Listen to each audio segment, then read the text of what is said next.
It is another episode of the DLF Dynasty podcast with Ryan McDowell and Matt Price. I'm Dan Myler. Fellas, we are inching our way towards real fantasy football, the stuff that really matters. I'm watching a lot of preseason football because I just got to feed that itch there, Matt. How you doing, bud? I'm doing good, and this is not really the topic of the show, but I was curious because I was asked it on the Trade Addicts podcast last week, and how important do you think the preseason is? And for me, I think it's pretty important. I mean, obviously, we're seeing vanilla defenses, we're seeing players succeed in ideal circumstances, things like that. But still, it's nice to see what these players can do when things do work out, because we see plays during the regular season where, like in week one of the preseason, Ramondre Stevens 91-yard touchdown run where he had like basically an open runway. We see things like that in the regular season as well when mistakes are made on the defense. So things like that, looking at these young players, seeing these undrafted rookies trying to make the team, that kind of stuff's all important to me as a dynasty player, because we need to file that information away. And you never know when that running back 5 on a team is going to get called up from the practice squad, and who that is because you watched them in the preseason. So to me, I feel like it's still pretty important, and I'm with you. I watch as much of it as I can. Yeah, I absolutely do. The thing for me, Matt, is that this is the only chance to see some of these guys. I'm really tuned into these rookie quarterbacks, and even the second-year guy, Jordan Love, when he got his chance in week one, because it's our first chance to see him play NFL football. And sure, it's against the second string in a lot of cases, and maybe even the third string in some cases as well. But if we don't get these chances, like we didn't, actually, 2020 reminded me how much the preseason matters, because we didn't have those chances to see those young players play until it really counted. And that affected our dynasty values going into last season. This year, Ryan, we are getting to see these guys. So these young players specifically, they're really moving up and down in rookie drafts, in startup ADP. If you have anything happening late, a late rookie draft, or you're just starting up a league, values have changed significantly already based on this preseason action. Absolutely. Just in the past couple of weeks, you're totally right. I agree with Matt. I do think it's still important, although at the same time, I think, it's always a copycat league. And a couple of years ago, I guess Sean McVay basically began sitting his, all key players from all preseason action, not just maybe not just the first game or the last game. And we're seeing a lot of other teams do that as well. Basically everybody we think we care about is often sitting. So that does help us to dig a little bit deeper. And I want to see Kyle Pitts, but it's just not going to happen until week one. Yeah, and that's crazy because he is one of those rookies. He's one of the guys that are young, and we expect to see, and it just doesn't seem to be happening. What is fun, though, because of social media and because of all the cameras that are on the sidelines of all these practices and these joint practices especially, we do get glimpses here and there. You get to see that one route that Pitts got open, or that one route that was thrown perfectly by one of these rookie quarterbacks. And that's enough to generate the buzz that you need, even if they're not playing a lot of snaps in these preseason games. And we see the dichotomy a little bit too. Like we saw Patrick Mahomes play almost the whole first half, right? So it's interesting to see how these teams are operating. Some of the teams are just going forward and playing their first string. Some of them aren't. Oh, that's risky stuff. Mm-hmm. I seem to be on the other side of the coin when it comes to those vets, those MVP caliber players. We just let them chill on the sideline and wait for week one. We know what we have with them, especially as dynasty players, right? Because we invested a lot this offseason to trade for Mahomes or to add Aaron Rodgers. We don't want to see him go down in the preseason. So we got a few weeks left, and we always do our preseason picks. We try to preview the season, make our selections for who's going to win the Super Bowl, who's going to make the biggest rookie impact. That's the last show before the season kicks off. So we really have 2 shows left.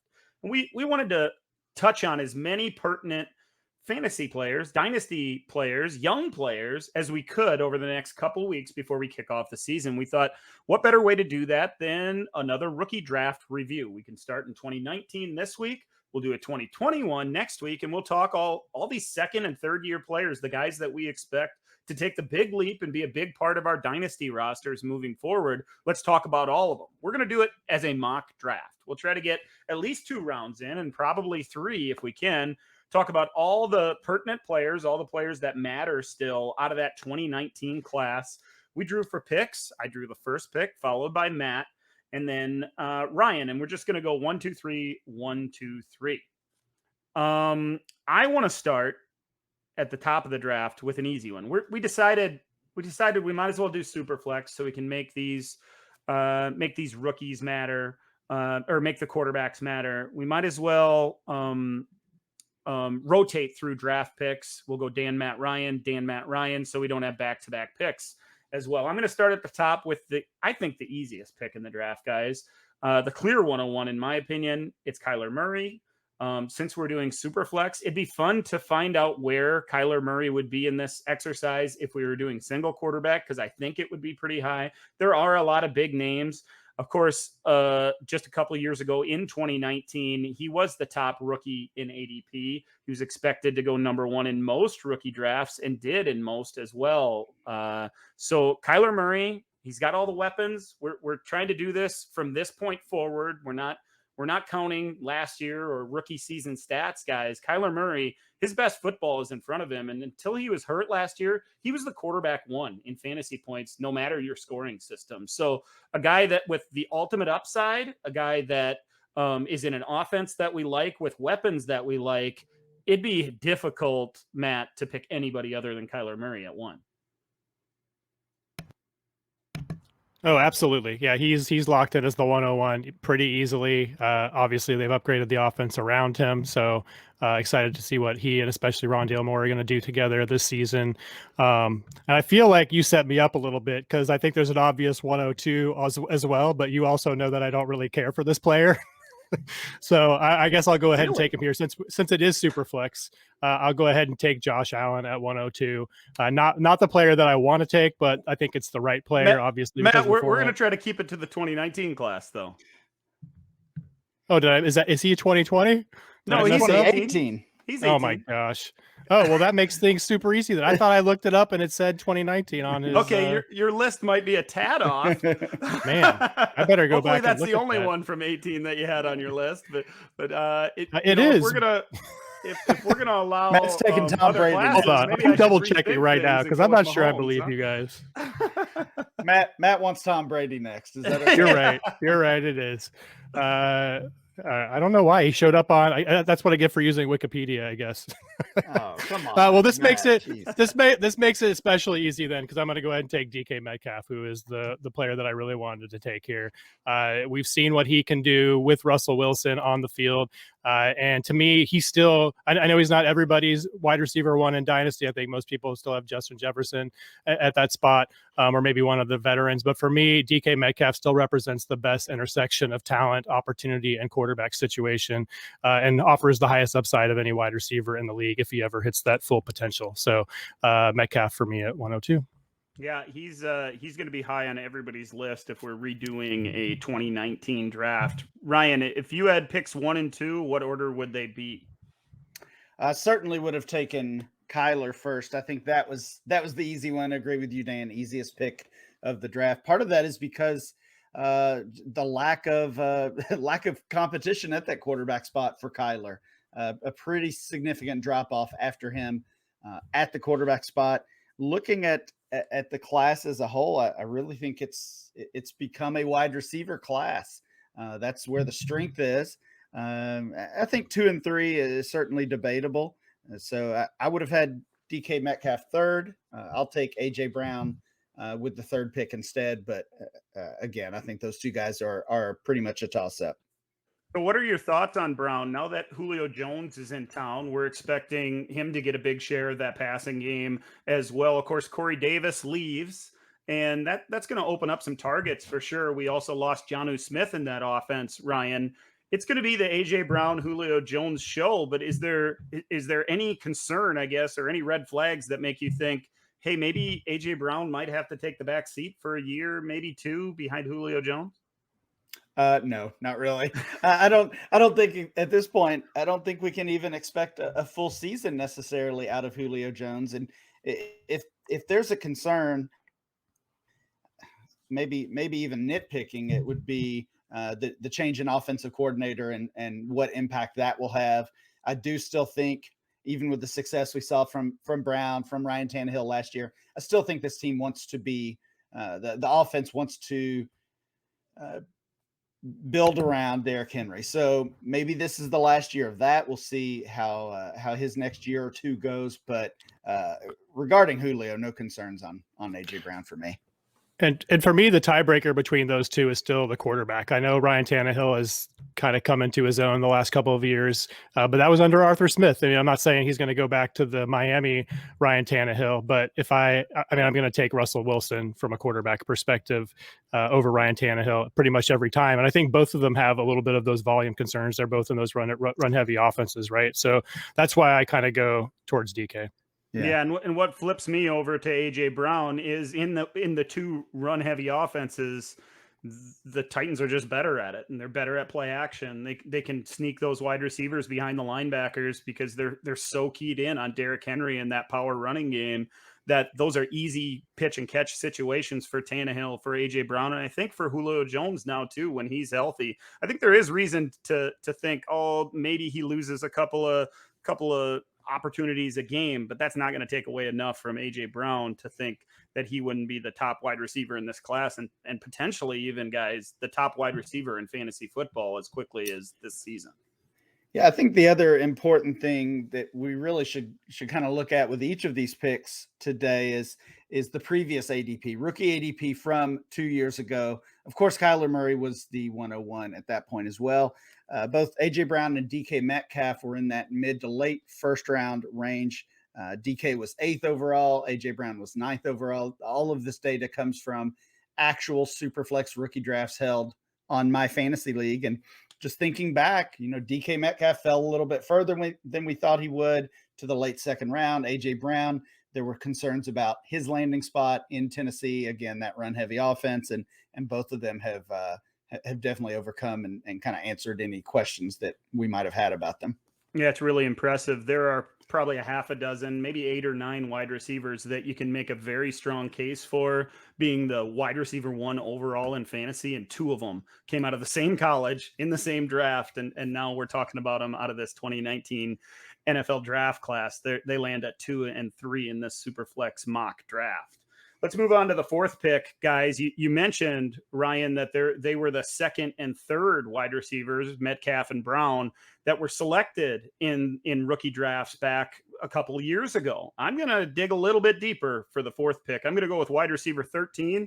That's Terry McLaurin. There's a handful of guys that are worthy of talking about here at 4. I think there's a small tier break, at least when it comes to what are our options here at the 104. I'm going to stick to it with wide receiver because those guys have a longer shelf life. We are playing this game from here on out. The running backs that are available are enticing, of course, but they already have 2 years of tread off the tires. They neither one of them, that the 2 that I would consider anyway, have ideal situations, ideal offenses, get all the snaps, all those things. Terry McLaurin, on the other hand, we could see him taking a step forward this year based on what he did in the last 2 years, the quarterback upgrade, the running game that they have there in Washington. A lot of good things happening in Washington right now, and McLaurin's going to be a big, big part of it. I really like him with Ryan Fitzpatrick. He's going to soar past 100 targets. He should flirt with 80-plus, 90-plus catches this year, and I think he has a chance for double-digit touchdowns. He's underrated among wide receivers overall, especially in Dynasty, because we kind of forget that he is so young. He came out of this 2019 class. I really like McLaurin.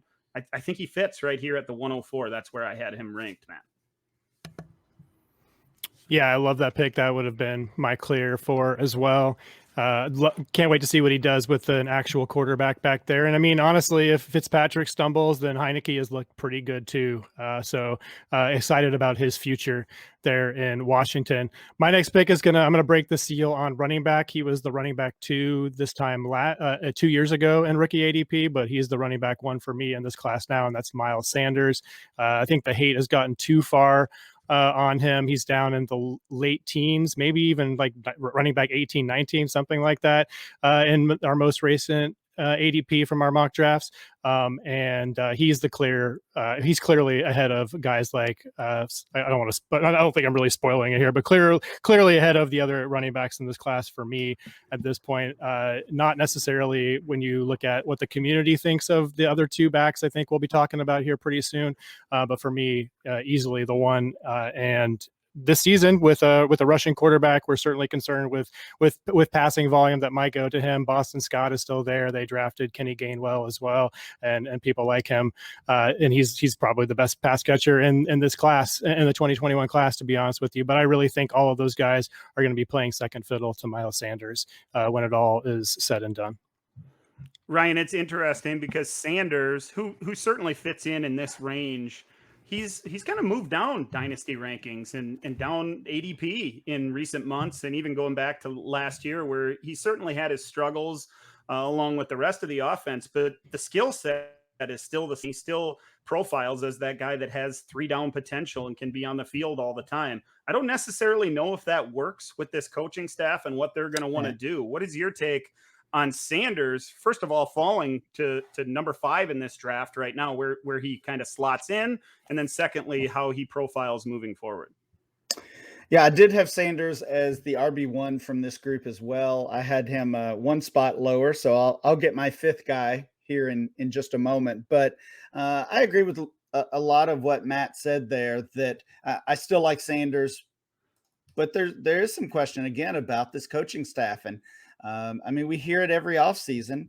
I guess it's only been 2 off seasons now, but this is the 3rd year in a row that we're worried about Sanders' role as a potential 3-down back. And will they use Boston Scott? Will they bring in another pass catcher? And the Eagles keep bringing in bodies, but it has been Sanders who's been on the field. So I don't think this team has the luxury of taking him off the field, honestly, because I think they're lacking so much talent in that offense from top to bottom that if they have a guy who can make plays, like I believe Miles Sanders can, they've got to use him. They've got to rely on him.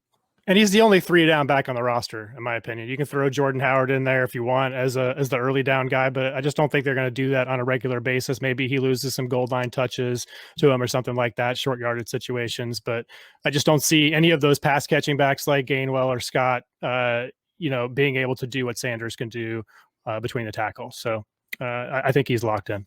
It's a really interesting position that he's in, because in the most recent DLF ADP, Sanders comes in at running back 19, and you might say, wow, that seems like a value, because he seems like a guy with running back 1 potential. And I think that still exists with him. You can get him at mid to low end running back 2 prices, but the guys around him, Travis Etienne and Javonte Williams, the 2 rookies right in front of him, and then the other 2 guys out of this class that we'll be talking about soon at running back 20 and 21 are David Montgomery and Josh Jacobs. So he's slid down along with these other running backs. And we've seen a lot of these young guys, these rookies, Ryan, come into the league and leapfrog him. But he's shown so much on the field when he is healthy and when things are going right for the Eagles that it feels like there could be a value here. I think part of it is the way dynasty players handle the running back position in general. We draft these players often in the first round of rookie drafts. We're taking shots on them throughout rookie drafts with the hopes that they prove to be elite assets and elite producers. And that was the hope for Sanders. I mean, I believe he got as high as the top 5 dynasty running back, according to our ADP.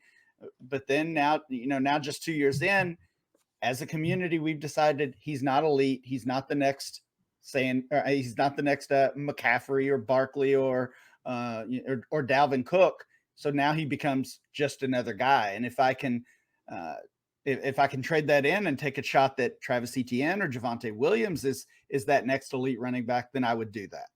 Yeah, it seems like a nice value from one mindset. Seems like there could be an opportunity to get out. Interesting, according to 4for4, which compiles ADP from multiple sites, redraft ADP, he also slots in at running back 19. So you're getting market value for if you're just looking at the 2021 season as well. We need to move on to the 6th pick, Ryan. Who do you have here?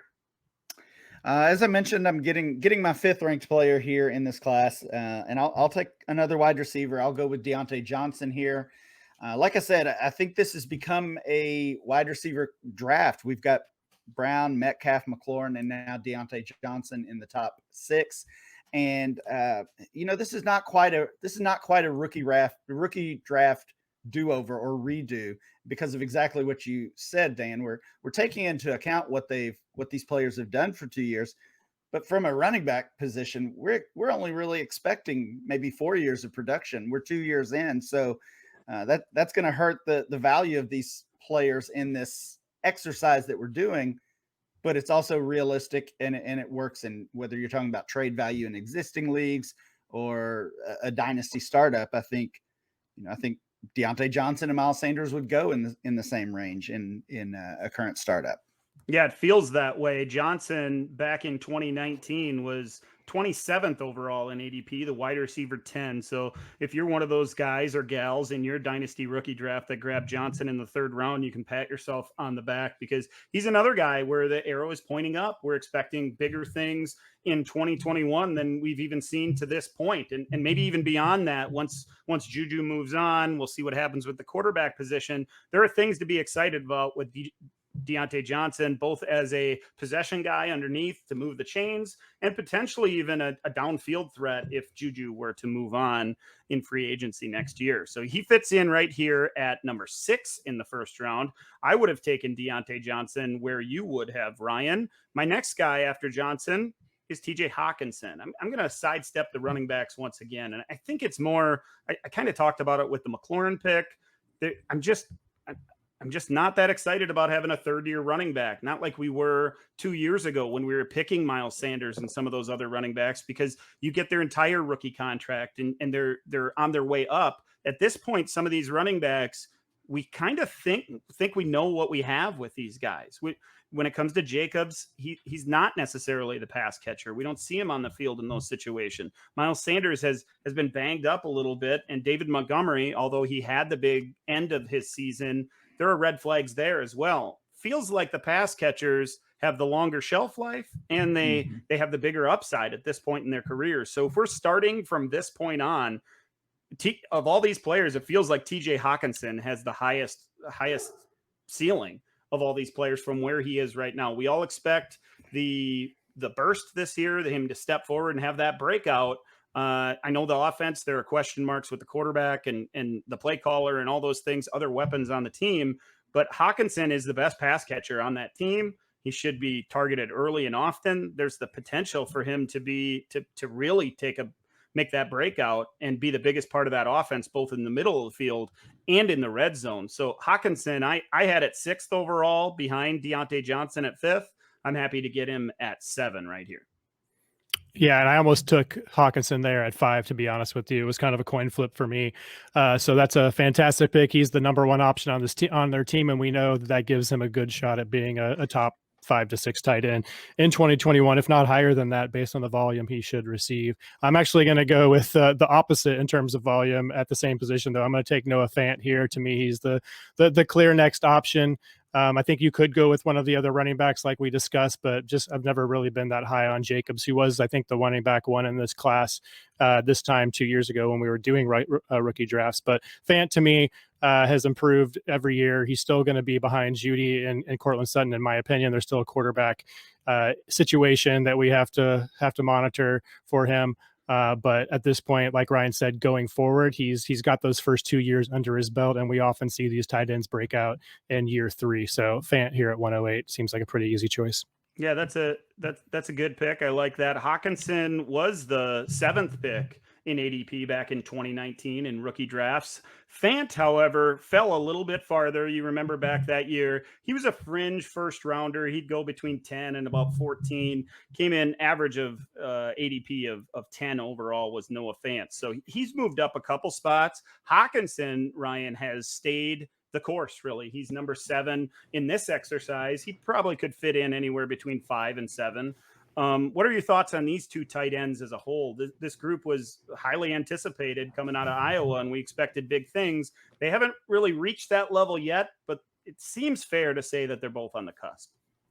For sure. Yeah, I mean, neither have had that breakout year yet, although both, I think, have been impressive in spurts, and especially obviously Hockenson with his situation this year, as you both said, has a chance to be really the go-to option in that Detroit Lions offense. So it seems like everybody is expecting a Hockenson breakout this year, being valued ahead of Mark Andrews and players like that who we have seen produce a little bit more. So definitely no issue with the Hockenson or Fant pick. I think those two were the next two guys.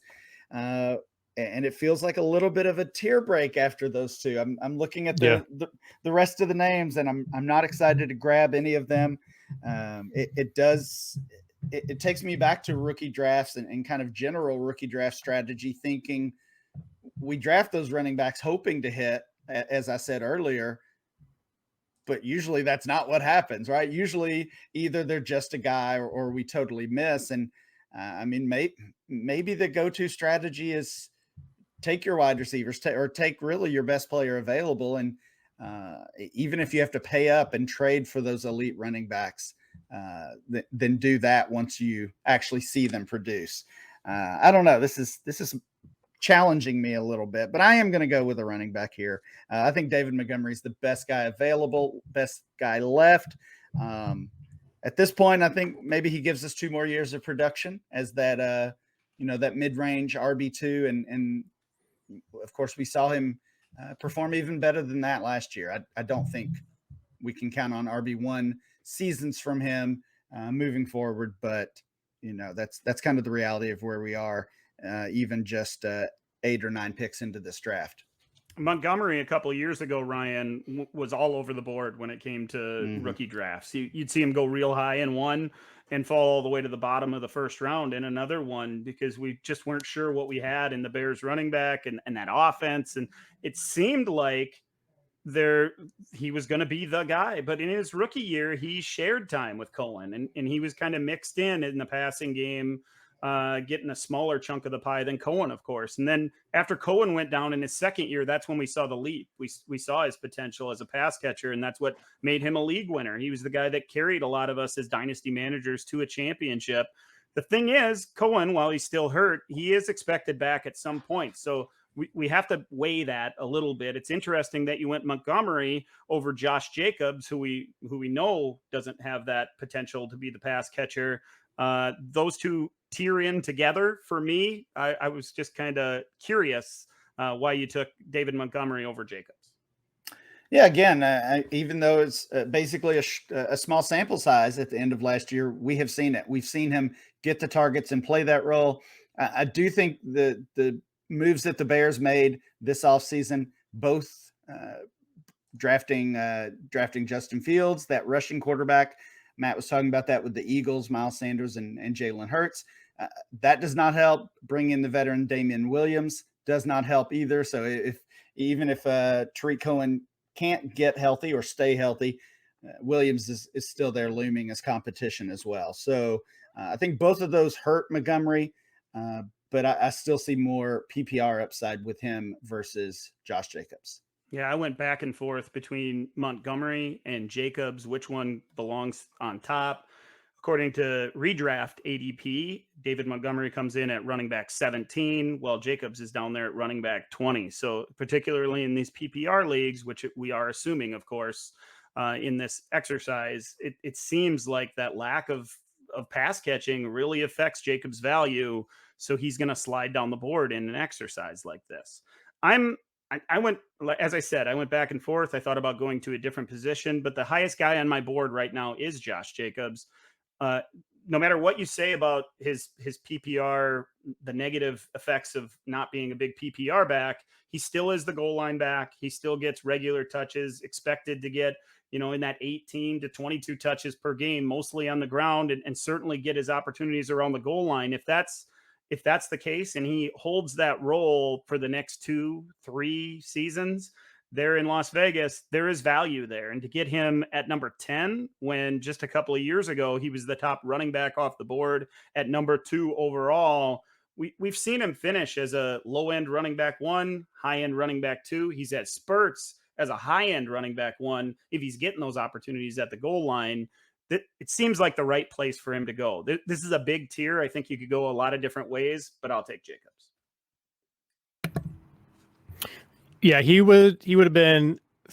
There's two players I would take ahead of him, but I understand the pick here. I think he's the last really running back in this class that we necessarily care about. There's a couple more that are interesting, at least for this season. But I have two wide receivers that I was considering here, and I'm happy to take one of those two. I'm going to go with Deebo Samuel, who has fallen off quite a bit, especially with all of the hype around Brandon Ayuk and what he did in his rookie season. However, I just want to point out that if we go back to 2019 and the same number of games started, 11 games for both Ayuk and Deebo in their rookie seasons, Deebo actually had more yardage, slightly more yardage, about 50 more yards or so than Brandon Ayuk. And if he comes back and is healthy, I think he has a hamstring now, so that's certainly a concern.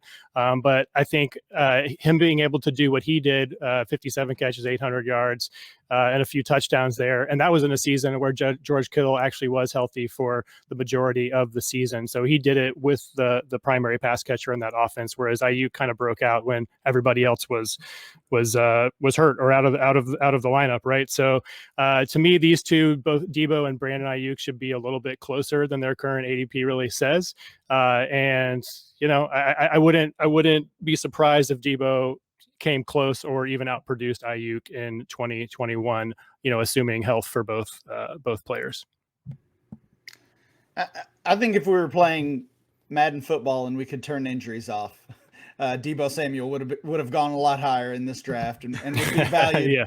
would be valued a lot higher in Dynasty in general. But I mean, you said he's already dealing with a hamstring issue. Like, I hate it because I like the player. He just can't stay on the field. And that's why he's here. That's why he's available here late in the first round. That's why he went late in the first round 2 years ago. And all he's done is prove those concerns true, unfortunately. Yeah, and that's the reason I went with Josh Jacobs over Deebo, the injury concerns, and they date back all the way to his college career. And as you said, that was the reason he slipped in drafts then. Honestly, if Deebo was healthy or didn't have that injury bug label, we could see him going in that Diontae Johnson range in an exercise like this. But the injury is what pushes him down. Of course, Ayuk being there, a similar player, that pushes him down a little bit. And I want to fall in love with the player. I want to be a Deebo backer and have him on all my rosters, but it's just maddening to try to manage him on your roster because you're constantly sliding him into that injured spot or unsure if he's going to play that week and not sure if you can rely on him even as a wide receiver 3. To be completely honest, he should be a fringe wide receiver 1, wide receiver 2 every single week. And now we're just unsure if he'll play a whole game. And those kind of players are really hard to have on your roster. Ryan, you have the 12th and final pick in the first round of this 2019 rookie draft review. Who's going to round out round 1? I think it's going to be Darrell Henderson here. And again, kind of treating him a little bit like these rookie running backs where we have some unknown, maybe some bigger upside in that he's got this job for this year, at least it would seem. And we'll see if he can literally take that and run with it and hold that job. And obviously what happens with Cam Akers a year from now. But I actually had Henderson ranked above Josh Jacobs and Deebo Samuel for this exercise. So I'll take him here at the 12th pick. Yeah, and that surrounds the offense, of course. We like that Rams offense more than we like that Raiders offense. We like the quarterback in LA a little bit more as well. And we probably like the coaching staff and the play caller a little bit more as well. The thing with Henderson is he has a little bit of an injury history, Ryan, as well. He disappointed, of course, as a rookie. Of course, Gurley was still there in 2019. In 2020, he played a lot better as the second fiddle and the guy who had to fill in. He even had games when he was forced to be the RB1 and played well until he got hurt. So there's a little bit of an injury concern with Henderson as well. He's certainly skyrocketed up this draft over the last month or so since the injury. It's interesting because he's still on his rookie contract, of course, and he's in a nice offense and all those good things. But he's a player that could skyrocket and could completely plummet from this bottom spot in the first round. Yeah, we did a whole show about guys like that a few weeks ago. You know, they could be top 5 or they could have no value a year from now. And Henderson is certainly one of those. At this point in the draft, looking at the options that are left, I would wanted to take a shot on that upside. Yeah, I don't mind it at all. Certainly fits in right here around the 12th pick of this 2019 rookie draft review. Before we move on to round 2, we should talk about our friends over at Monkey Knife Fight. They are the fastest growing daily fantasy site in the world. Instead of spending your time building elaborate salary cap rosters or competing against professional players, you can explore unique, fun, easy to play games like More or Less, Knockout Kings, Eagle Eye, Gold Rush, or Touchdown Dance. Play any of the major sports. We got NFL, NBA, NHL, MLB, as well as UFC, soccer, golf, NASCAR, and various college sports without competing against all those sharks. Right now, you can open a new Monkey Knife Fight account, make an initial deposit, and get a full year of DLF premium for free. On top of that, if you use the promo code DLF, Monkey Knife Fight will match the deposit 100%, doubling your initial funds. Simply log on to dynastyleaguefootball.com, click the image for Monkey Knife Fight, and follow the instructions to get started today, and you'll get that DLF premium account for free.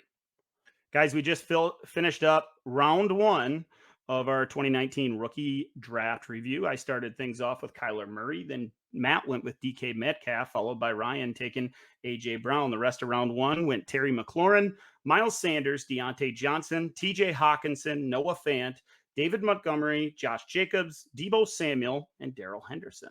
We're going to fly through round 2, pick up the speed just a little bit. I think it's time, since I let off round 1 with a quarterback, I think I'll do the same in round 2. I'm going to take Daniel Jones of the New York Giants. And, you know, really, these guys are players that have played 2 years. And Daniel Jones have been a little bit the story of 2 seasons. We saw the slow rising rookie in year 1. Towards the end of the season, we started to see some of that potential. Maybe this guy can take that next step forward in year 2. It simply didn't happen. He didn't have an offensive line. The weapons were shaky at best. And year 2 didn't go his way. Lots of turnovers. Of course, all the jokes about his fumbling and not being able to hold on to the football in the pocket. Those are all serious concerns at this point. But the team is invested in Daniel Jones. It's his team right now in year 3. Additions on the offensive side of the football. They tried to improve that offensive line. I'm not sure that they accomplished that. They tried to improve his weapons. It seems like they have bigger names, that's for sure. They have a first-round rookie wide receiver. They added Kenny Golladay in free agency, and Saquon Barkley is healthy once again. So everything lines up for him to take a step forward and not be this low-end quarterback too. This is super flex, and to get a starting quarterback at pick 13 feels like the right pick, a pretty easy pick to me. But there is definitely a downside when it comes to Jones. He, as I said, struggled throughout last year. Turnovers are a big problem. This coaching staff is not entrenched in New York. And if there's a change there could be an easy change to make at quarterback as well. So Daniel Jones, while he feels good to get at 13 because you're getting a super flex starting quarterback in the NFL, it's certainly on shaky ground and not a guy that you can count on for the long term. Yeah, I'm glad you did it, because if you didn't, then I was going to have to do it, and I don't want him anywhere near my fantasy teams. If he doesn't do it this year, like you said, Dan, make or break season, then you have to think that they're gonna at least think about moving on. I mean, maybe Gettleman is that stubborn and he just is gonna force it until this pick works out. But so this is another pick that whose value is so volatile right now. If he does come out and have a good season, despite the questions we see with that Giants team right now, then he's gonna skyrocket up the ranks. We have these older quarterbacks that are just getting older, so it's definitely conceivable with a good season he could be up in the top 12 to 15 at the quarterback position, and we know how valuable that is in Superflex. But I'm going to go back to wide receiver, and I'm going to take someone who just keeps sucking me in, and he had a great game last night on against the Cardinals. Is that who the Chiefs were playing? I'm going to take Mecole Hardman here. He showed some great concentration on that catch in the end zone, caught it, basically pulled the thing off of the turf, shoestring catch there.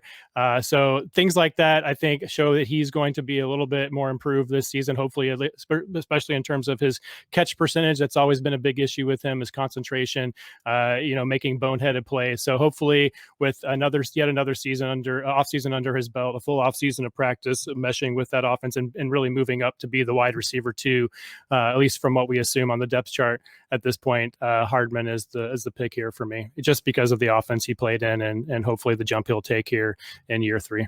Yeah, I completely understand that because that upside exists, but man, there's so many of those boneheaded plays or those opportunities that you think he should be getting in the regular season, late last season, and he's not even on the field, and you're scratching your head saying, okay, what does this guy have to do? Apparently he's not picking things up, and those frustrations pushed him down my list a little bit. And I kind of thought I was going to be the highest one of any of us. And I wouldn't have had him for 3 or 4 picks, but to be honest with you, there's a big group here and these guys could be taken in any order, really. Ryan, I'm wondering your thoughts on Mecole Hardman, where you had him and how you feel about him on your dynasty rosters at this point. Yeah, unfortunately, I'm just not very confident in him anymore. I mean, all off season, we heard that he was the wide receiver 2, that he was going to get his chance. Sammy Watkins was gone, et cetera. And then we get the first look at them and it's still Demarcus Robinson, who's, he's just an average talent as well. So he's still playing ahead of Hardman. We'll see what happens in the regular season, but he's a player I missed on for sure, because I know I was investing back in 2019. I had him at 21 overall, so it would have been a few more picks before I grabbed him as well. I will take Irv Smith here at 2.03. He's the next guy on my list, already being valued as a tight end 1 in our Dynasty ADP, despite not having that starter job in the past 2 years. So excited to see what he can do with Kyle Rudolph out of the way. Oh, that one really hurts. I went back and forth between Daniel Jones and Irv Smith Jr. with my last pick. And when Matt went Mecole Hardman, I thought, man, maybe Ryan will go a different direction. Not to be the case. You left me on a tear break, honestly, a little bit. To me, after Daniel Jones and Irv Smith, there's a little bit of a gap between the next group. They all seem about the same.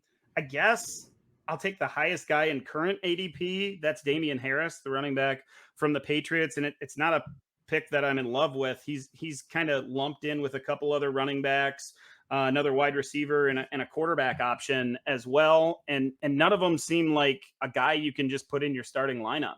Damien Harris or any of these options that we're going to talk about here next are all guys we have to see how the beginning of 2021 goes. Now, Harris started things off well early in this preseason. It looks like he's the lead back, but we all know how that goes in New England. I'm still carrying a torch a little bit for Damien Harris and his upside that we all thought he had back in 2019 when he was going off the board in the middle to late part of the second round. He had an ADP of 23, RB6, and I liked grabbing him there. It's weird to think that his ADP in these rookie drafts or his value has gone up in these 2 years because he hasn't really had that breakout. He hasn't been all that useful to dynasty managers, but it feels like it's make or break, and it's right around the corner if it's going to happen for Damien Harris. So I guess I'll take him here at 16. Yeah, we are not in sync today, fellas. Not in lockstep. Irv Smith was farther down. Damian Harris was definitely far. I have like 3 or 4 players ahead of both of them. So one of us is incorrect, I guess. Okay. All right. I guess it's maybe me. But there's still 2 wide receivers here. The one I want to take is probably not the smarter play. And hopefully he makes it back to me. I kind of don't think so. But I will take Marquise Brown here. He was the wide receiver 1 in terms of how this draft shook out. Obviously, it didn't really work out that way in terms of the way fantasy managers broke it down, as he was, I think, a late first, early second round pick in actually 2019 rookie drafts. But I kind of feel like things are coming together for him, and mostly in the fact that pieces around him are falling apart. I know we still have quite a ways until week 1, but we've seen Rashad Bateman go down with an injury. We saw Mark Andrews now somehow having a dehydration issue. Like, that seems like something coaches should be on top of. And he's a type 1 diabetic, I believe. So that could have some kind of long-term effects. We really don't know just yet. So Marquise Brown, it seems to be like the sole survivor again in this passing offense. And we know it's going to be a low passing volume offense. But, over the second half of the season, he had close to a 30% market share.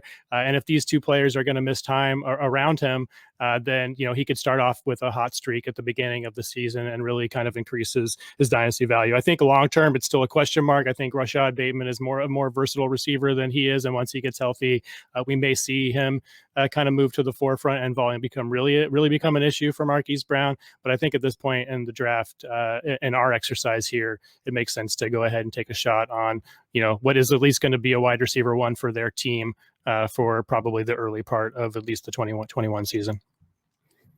Ryan, that puts you on the clock at the 206. Who you got here?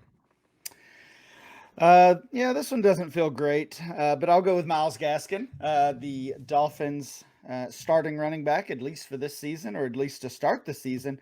Really was not a consideration at all back in 2019. He was the 51st player drafted in our rookie ADP, and here he is now in the mid-second round. Certainly had an impressive season last year, and outside of Malcolm Brown and a late round rookie, the Dolphins didn't really do anything to challenge him. So we might see a little bit of a committee, but I certainly think Gaskin's the best piece of that backfield right now. Yeah, the problem with Gaskin, of course, is the recent news that it is going to be a committee. Of course, in week 2 of the preseason, that first series was all Gaskin. He got a lot of opportunities, made the most of them. He certainly looks like the best running back there in Miami. But I think I can speak for most of the Dynasty community when I say the expectation is that Gaskin is once again the one-year guy. We're not expecting long-term value. He's certainly a guy that you can plug into your lineup if you're a contender and you can use him this year. But expecting anything beyond 2021 is probably a mistake. I'm up at the 207. We're halfway through the second round, and a lot of the same names when I took Damien Harris above the rest of them are still lurking there, along with Marquise Brown and Myles Gaskin. They're all clobbered together here. I guess I'm going to take the quarterback. I'll take Drew Lock. I think he's going to win that job in Denver. I watched the Denver-Seattle game. They both played well. They both checked it down quite a bit in week 2 of the preseason. It seems like most of the news coming out of Denver right now tends to lean slightly towards Drew Lock. Hopefully he's taking a step forward. He's certainly got the weapons. The offensive line should be good enough for him to make an impact. And in Superflex, these guys have to be considered at some point. Well, he's no lock to be a quarterback too. No pun intended there. Horrible. I really didn't mean to do that. I guess I'll add him to the roster in the middle of the second round here.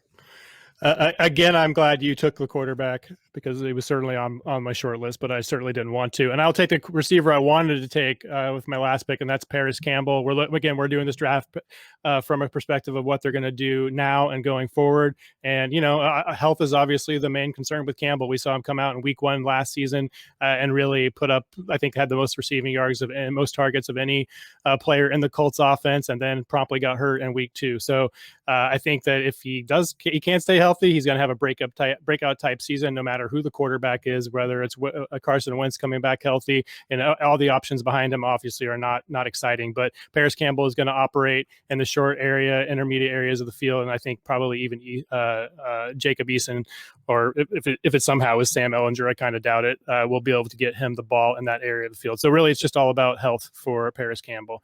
That's what's holding him back from a breakout, I think. Yeah, he belongs in this area for sure. And a guy that I've been a big fan of since he came out of Ohio State. I think he has big time upside, but those injuries are piling up. Just like we talked about with Deebo Samuel, you can't think about Parris Campbell now without thinking, oh, is he going to make it through the game? And that's unfortunate because he does have the speed. He should have the opportunity once again, but this is it. We got to take advantage of it right now. I think he belongs right in this area of the draft. Ryan, you're up at the 209. Yeah, I will take. I'll take another running back here. I'll go with Tony Pollard. Actually considered Pollard over Gaskin, and had to go with the guy we know that's the starter right now. But it does make me think we target guys like Tony Pollard and call them high upside backups. And if Zeke were to get injured, he'd be great. But at the same time, we have the conversation that Miles Sanders and Josh Jacobs and David Montgomery are too far into their career to gain value, and we're not excited about those guys. So it almost feels like just because Pollard is a backup, maybe we're kind of doing the same thing with Darrell Henderson. Just because Pollard is a backup, we treat him as this unknown, this this lottery ticket, and value him over assets that can actually help us win games right now. Yeah, it's interesting though, because Pollard, we're talking about, he's the running back 37 in DLF ADP right now today. So the investment is obviously way less than those other guys. It is intriguing though, because he's another 24-year-old guy, and he's going to be 26 when he comes off that rookie contract. Are we really going to get that excited about him? But I think we saw enough. I would say we saw enough from him last year when Zeke was banged up and he got his opportunity with really a struggling team late in the season. He did enough with that opportunity for us to keep him high on that handcuff list, that list of backups that we want on our roster just in case. I totally am in support of that pick. He fits right in with my pick at the 210 here. I'll take Alexander Mattison. The difference between Pollard and Mattison is Madison's got a couple of those opportunities where you look at the redraft rankings or the weekly rankings because Dalvin Cook is out and he's up there at 6 or 8 for the week, and he kind of lays an egg and he ends the week with 6.8 fantasy points. And you say, what the heck? He's supposed to be this elite backup. So he doesn't have the same kind of track record, I guess, when he gets his opportunity, but he's still valued the same as a guy like Pollard, who did a little bit more with his opportunities. They're both considered some of the elite backups in the league. Matt, how about your pick at the 211? Yeah, and I could definitely have those guys in consideration, both of those backup running backs, but I just can't pull the trigger over guys that are, like you said, are going to help us in our starting lineups now. And for me, this next guy is kind of the epitome of that. And I don't necessarily think he's valued ahead of those running backs in dynasty circles yet, but Jakobi Meyers, I think, is going to lead the Patriots in receptions, targets, all of those stats in 2021, maybe outside of the tight ends, if they become more involved in the passing offense. Jonnu Smith, I certainly like, and Hunter Henry is great too. But Myers, to me, is clearly the number one target in terms of the wide receivers on that team. So it's just, is he going to get the volume to do that? And last season, in a season where we saw Cam Newton put up just abysmal passing numbers, he did have 81 targets, and I could see that going up to the triple digits with a full season from Myers in 2021. Only started 9 out of the 14 games he played in last season. I think that's obviously going to change. So we're going to see more volume just by him being on the field more often. So now that Edelman's out of the way, we'll see another receiver from this team that they took from this class maybe go off in the third round potentially. I don't know, but Myers to me is the clear target for that offense for me in 2021. So he seems like an easy late second round pick here. Yeah, he's the easy one for sure. Ryan, I wrote these guys all in order 1 through 23, and they're all gone. So who's going to be the last pick in the second round? Exactly the same thing. My top 23 are all gone with our first 23 picks. I'm mad at Matt. I thought I would get Jakobi Meyers at 24. Not only did I get sniped, but now I have to take Devin Singletary, who it doesn't feel good. Yeah, man, that was the worst pick of the draft so far. Yeah, I understand. Clearly the worst player. All right, guys, we only got a few minutes left. Let's recap round 2 real quickly. It went Daniel Jones, Mecole Hardman, Irv Smith Jr., Damien Harris, Marquise Brown, then Myles Gaskin, Drew Lock, Parris Campbell, Tony Pollard, Alexander Mattison, Jakobi Meyers, and Devin Singletary. Do you want to do a rapid fire round 3 or does it matter? I think we should, but if you don't want to, we don't have to. Do it. I guess I'll kick things off. I will take wide receiver Darius Slayton from the Giants. That feels gross. Wow. Matt, who do you have? Yeah, I'll go back to wide receiver again, and I'll take Preston Williams. Injury again is his issues. Yeah, We don't have much to say about any of these guys. It's kind of ugly here in round 3. I will take Gardner Minshew and hope he gets traded and find some value. Yeah, he was the next guy on my list. I would have certainly gone with Minshew next. I think I'll go with Ty Johnson from the Jets. Maybe he gets a shot this year and makes the most of it, and you get a couple weeks worth of flex type production this season. Matt? Yeah, I will. You know what? I'm just going to do it because I want to talk about him. N'Keal Harry, who was the wide receiver 1 in this class in 2019, certainly has fallen off. But, I think we've seen a little bit from him this preseason. Hopefully he can do something. But I think we're probably going to have to wait for a second team if he is actually going to break out. It's crazy, guys, because N'Keal Harry had an ADP of 3 in this rookie class, and his current teammate, who went earlier, Jakobi Meyers, was a rookie in this class as well. Didn't get drafted in any MFL rookie draft that year. He didn't even register on the tool. So, and he went higher. That's crazy. Wow. We've reached some new low points here. This is bad. I will go with Jalen Hurd. Had some surprising draft capital back in 2019 for the 49ers.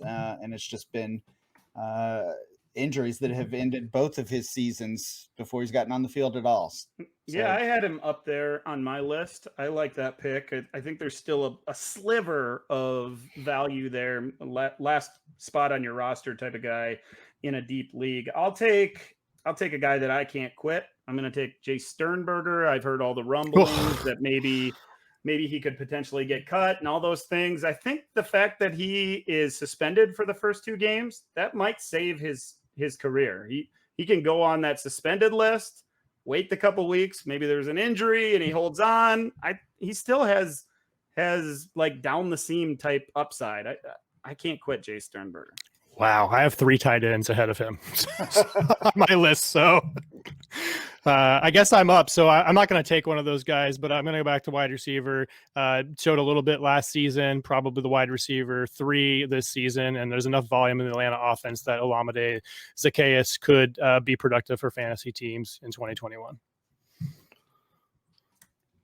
All right. I will go with, Donald Parham here.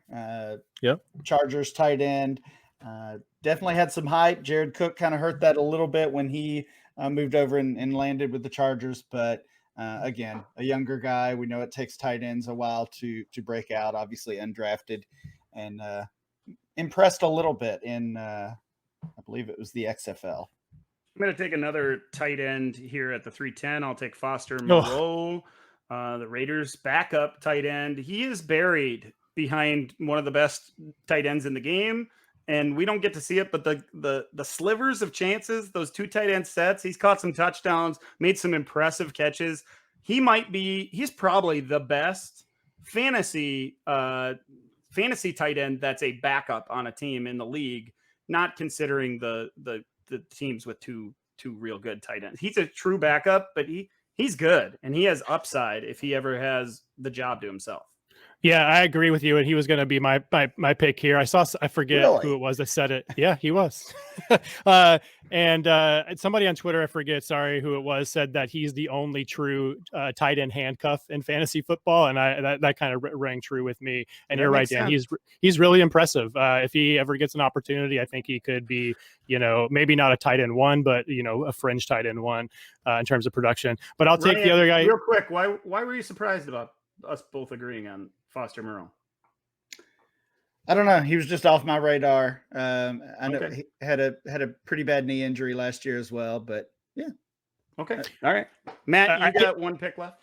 Yeah, I do feel like the tight end that should have gone ahead of Parham and Moreau is still on the board. Dawson Knox, all athletic as all get out. But it hasn't really materialized on the field. I think Jacob Hollister is going to emerge there as the most productive one. But if Dawson Knox does hit, he's in a good offense and surrounded by a good quarterback and other pass catching offense. Yeah, he's just like the 5th option in that offense. So, not there's no good wide receiver too in his offense. But Ryan, let's finish things up with the 36th pick. Yeah, Matt got me again. Dawson Knox was going to be my guy there. Instead, I'll go with Travis Fulgham.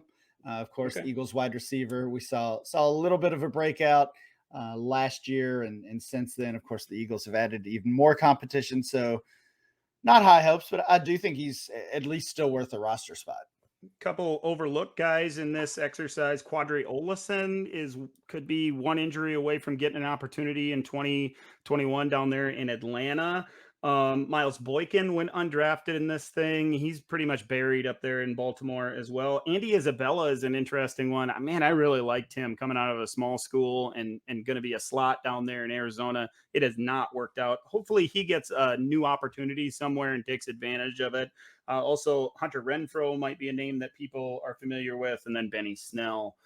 Those are the last guys on my list. Fellas, is there anybody else worth mentioning? I don't think. Well, yes, I have a couple. I have a couple. Maybe you said it. I checked out there for a second, but Quadri Olesen, did you say him? Yep. Yeah. Yep. Okay. Yeah. Travion Williams still holding out a little bit of hope for maybe right. Diontae Harris, Hunter Renfrow. Yeah. Right.